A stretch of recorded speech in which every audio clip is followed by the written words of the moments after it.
لحظة الانفجار العقاري. العقارات في عهد الرئيس محمد حسني مبارك من سنة 2000 ل 2011.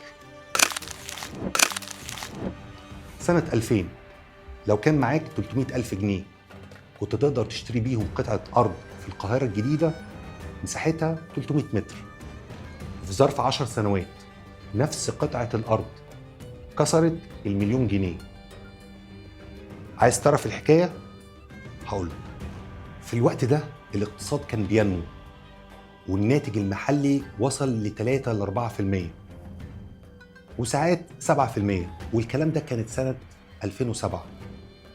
وسعر الدولار كان ثابت تقريبا ما بين 3 جنيه 40 ل 5 جنيه 80، الكلام ده من فترة 2000 ل 2010.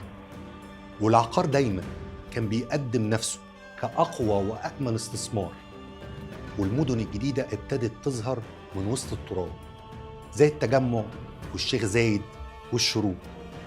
والموضوع مش بس أراضي، ده كومباوندز ومولات وأسواق تجارية. سعر المتر السكني في سنة 2000 في القاهرة الجديدة كان عامل حوالي 1000 جنيه، لغاية قبل 2011 وصل سعر المتر ل 5000 جنيه. المستثمرين شافوا إن العقار حل لكل حاجة. عايز تحوش فلوسك؟ اشتري شقة. خايف إن الجنيه يقع؟ اشتري أرض. مش عايز تحط فلوسك في البورصة؟ اشتري محل تجاري. الكل كان بيجري وبيشتري والمستثمرين بيبنوا. العقار كان فعلا بيحرك الاقتصاد لدرجة إن القطاع العقاري ساهم بنسبة 9% من إجمالي الناتج المحلي، وفعلا شغل ملايين العمال وقلل نسبة البطالة.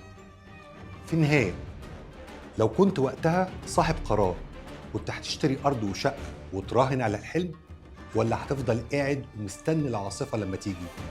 استني رأيك واستناني الحلقة الجاية لما نحكي ازاي انفجر كل اللي كان اتبنى على العقار بعد 2011.